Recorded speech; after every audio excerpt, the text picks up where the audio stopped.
Now, if you remember back to the 2021 Formula One season, everybody knew that all of the teams had agreed to racing finishes of every Grand Prix, hadn't they?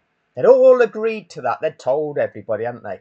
The fact is, you're not allowed to agree to the ending of an event, okay? In any sport, you're not allowed to agree how the sport is contrived at the end. Now, in this steward's appeal, which Red Bull were invited into, even though Mercedes were just appealing to the governing body that the governing body had made an error, Red Bull were allowed to argue for the defence of the governing body.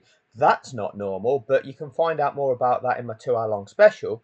The race director, Michael Massey, said it's also stated that it had long been agreed by all the teams that where possible it was highly desirable for the race to end in green condition, i.e. not under safety car. Again, that was hidden from people, wasn't it? Or is this just a contrived lie to validate the situation after Red Bull had been given 40 minutes to go away when the hearing was adjourned at 8:50 to allow Red Bull to consider its response in further detail and reconvened at 9:30? Now, you see, I tend to look at evidence and what would be normal, authentic behaviour had that agreement been in place. If all teams agreed to the green finish, then you'd know, oh yeah, we know we're going to go racing again because we've got a green finish here. So what would you do if there was a late safety car and you know that what you're going to do is definitely go racing again? We're going to ignore the rules of the sport. We're going to ignore following out their mandatory procedures. We're going to ignore sporting fairness to all competitors. Okay, because what we're going to do, we're going to neglect Lando Norris being just 11 seconds behind Pierre Gasly because the leaders come by Norris. Norris no longer matters. Just throw him out of the way. He doesn't matter. We're going to neglect Carlos Sainz on any kind of restart, having the opportunity to close this gap here and challenge the car that's in front of him. We're going to ignore that because we've all agreed to the green finish. Okay, so what we're going to do, because we know we're going to go racing again, what would you do? Would you pit your driver to put him on fresh top softs to get a lap, 2 seconds a lap faster than everybody else?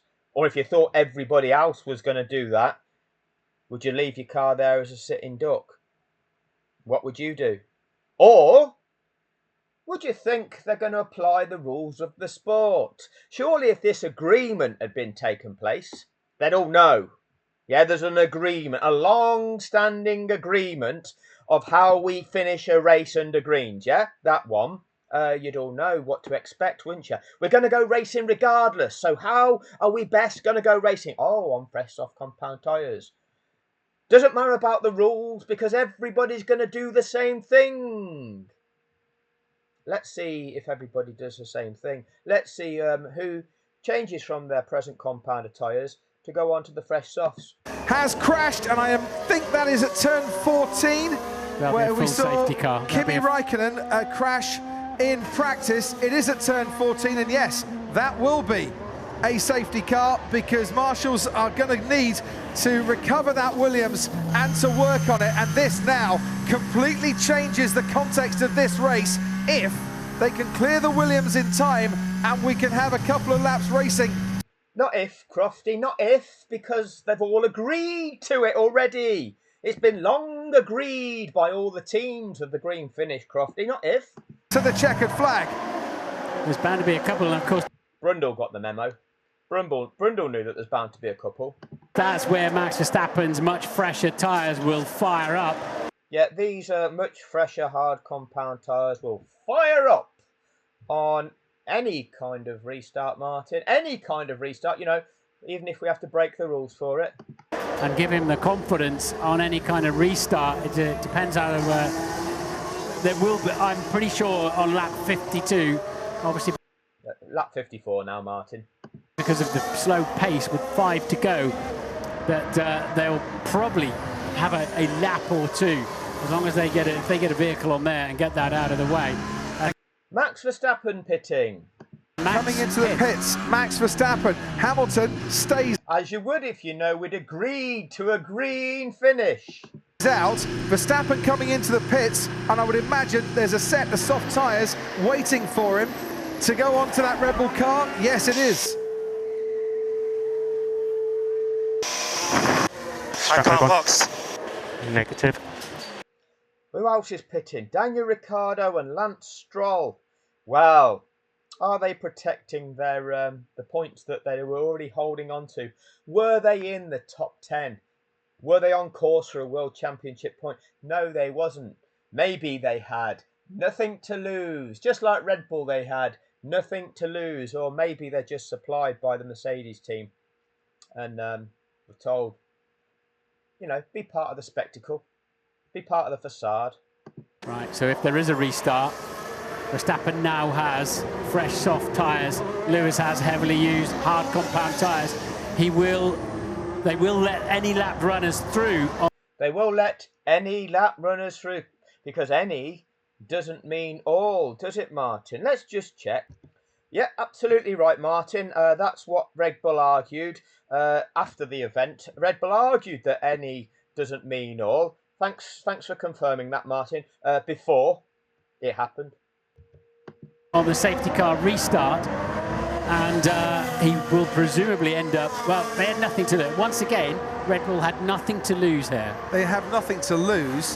Hamilton is a long way. They had nothing to lose. Make sure you remember Red Bull had nothing to lose. There's nothing going on here. They just had nothing to lose. Very clear as Perez also pits, as we can see, and there's quite a few coming. What they did stand to lose when they retired Perez, we haven't got there yet, we won't in this video. When they retired Perez, they stood to lose the chance of winning the Constructors' Championship. When you're 28 points behind and you retire one of your cars, the most you'll get is 26 points. So you won't overturn a 28-point deficit with just one car. So by retiring Perez, when Perez, it surprised Perez, the retirement. Anyway, you do have that to lose. But they had nothing to lose. Into the pits. Hamilton's a long way clear on the track, but I rather get the feeling by the time he comes around to the main straight, he's not going to be able to pit and stay ahead. Who else has changed for the racing finish? The green condition finish onto the fresh soft compound tyres. Who's scoring the points? Who's in the top 10? Who has decided to make that call? It's of Max Verstappen. That chance wasn't there or has gone by for Mercedes. Verstappen tucked up behind Sebastian Vettel in the Aston Martin there. But he won't be on the restart.